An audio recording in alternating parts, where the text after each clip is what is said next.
Hello and welcome to my channel, In Search of Wonder.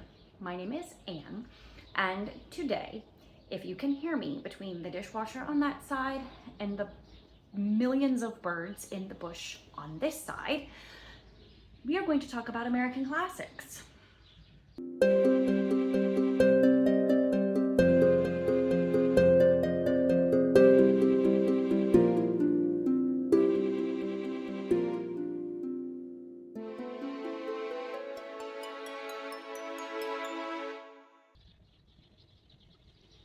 And you can see here the Jefferson Memorial on my mug.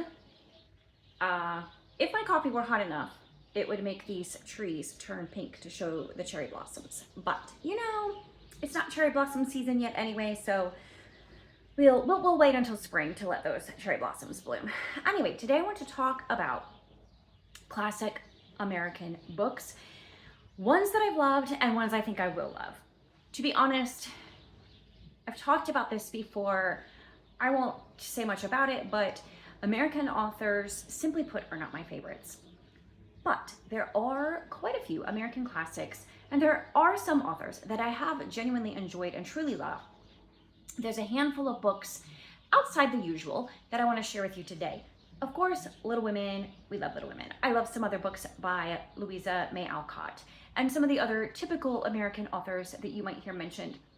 But today I want to highlight a few that I've really enjoyed that maybe don't always make it to the top lists of everybody's American favorites. To begin with, this might be cheating. A couple of these are short stories or poems rather than actual books, but one is two stories actually out of the sketchbook by Washington Irving, The Legend of Sleepy Hollow, and what is the other one? Rip Van Winkle, yes.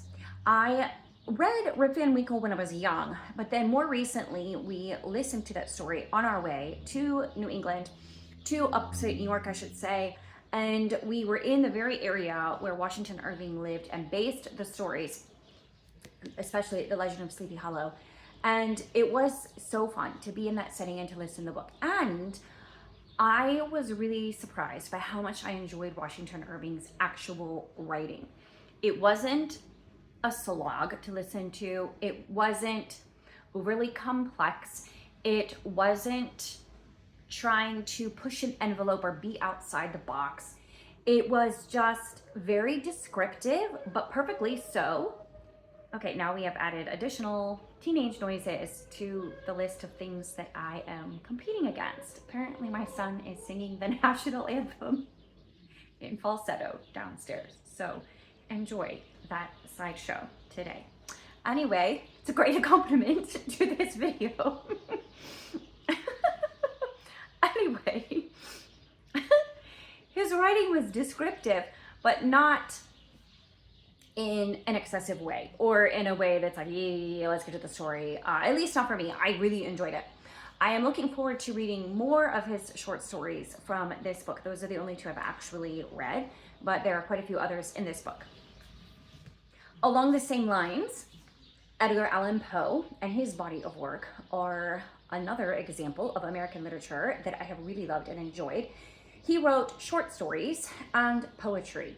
And some of his short stories I have really enjoyed. The Telltale Heart, of course, The Fall of the House of Usher is another really good one. His stories, they're just so gripping and they keep you on the edge of your seat, and they're very often like just too short. Like you want to read more, like you want more. And they always leave you feeling something. His poetry as well is just excellent. He's one of my favorite poets. I love his poem of The Bells. I love his poem, The Raven. What are some other titles that I have really loved? Annabel Lee.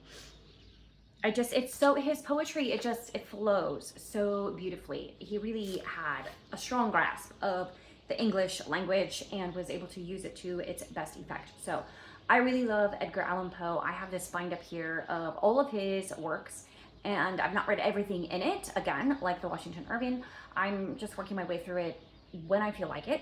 I also have visited his home in Baltimore, which is really very interesting. If you're ever in the area, you should go there. He also has homes you can visit in Richmond, Virginia, and in New York, I want to say. They're on my list to eventually see, but definitely his poetry in particular and some of his short stories are some of my favorite examples of American classics as well. And while we're talking about poetry, there is another poet that I really love that has fallen out of favor with the people who know, like who know what all is good literature and poetry and all that stuff. Whatever, we don't care what they think. I really like Henry Wadsworth Longfellow, and I particularly really enjoyed reading Evangeline last year. It was beautiful poetry. It was a beautifully tragic story. It was excellently told. I loved every minute, and it was a tour de force of America in its early stages of being. So it would be a great one to read this year when we are celebrating the 250th anniversary of America. I definitely recommend you pick up Evangeline. You will not regret it. Edith Wharton is another American author that I have enjoyed. We were so close to her house in Massachusetts, I think Massachusetts, yes, a year or two ago, but because of weather and timing constraints, we weren't actually able to go. And one of my goals is one day to go visit her home as well. But she wrote a couple of books that I really loved that are in my favorite ever classics. So that's a pretty hard list to get into. So she did it. Well done for her. Ethan Frome is one of them. Age of Innocence would be the other. Ethan Frome I chose for this video because it edges out Age of Innocence, mostly because I've read it more recently, so I have a stronger remembrance of it. And also it's short, but it packs a punch that the Age of Innocence doesn't necessarily have. And it really is a powerful little story. It's heavy, it's a little dreary, but it's impactful. And I really have enjoyed it both times that I've read it.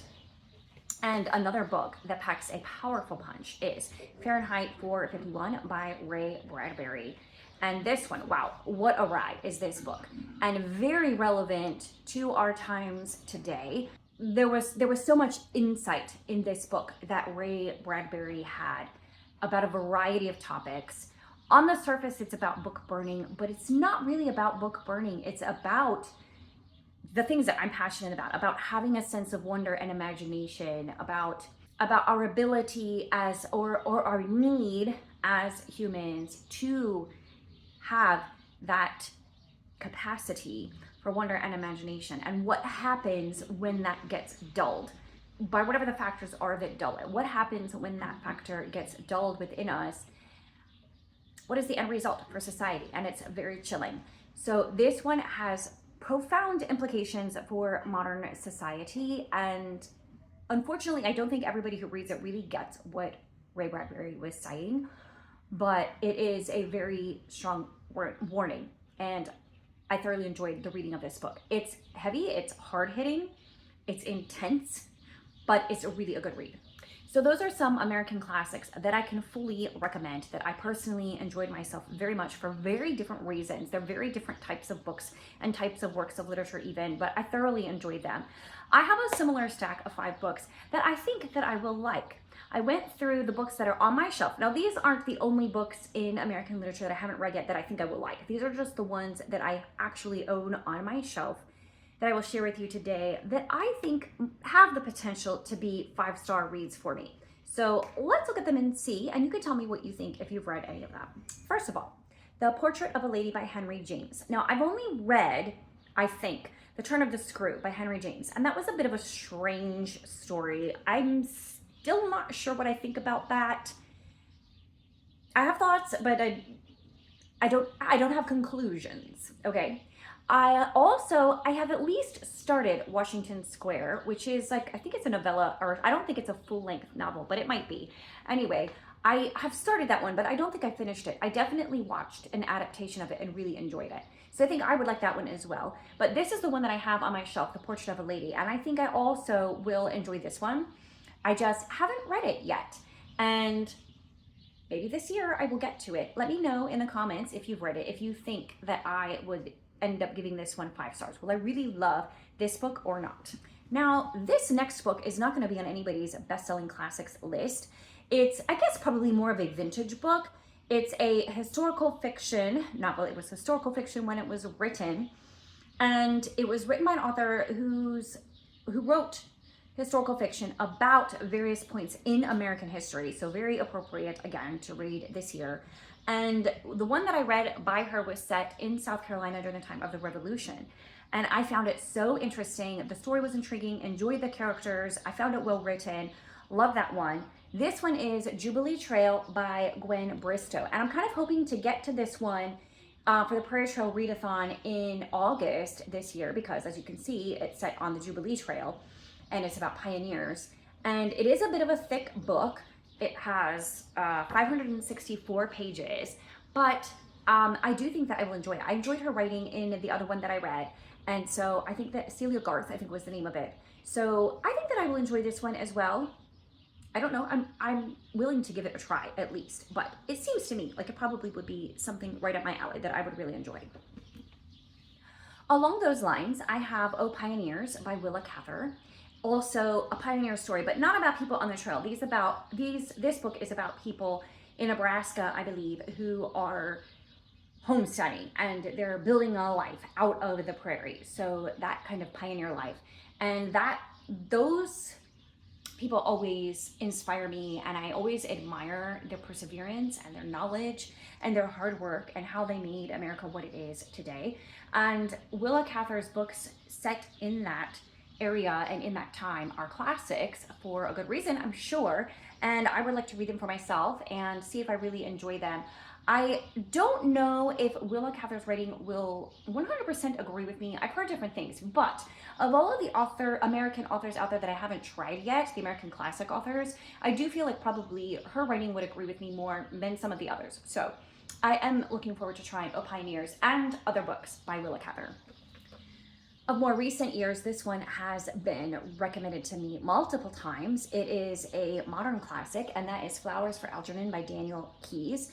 The storyline sounds so intriguing to me, and the format of it would honestly work really well for Epistolary January, so maybe I can switch gears and read this one in Epistolary January.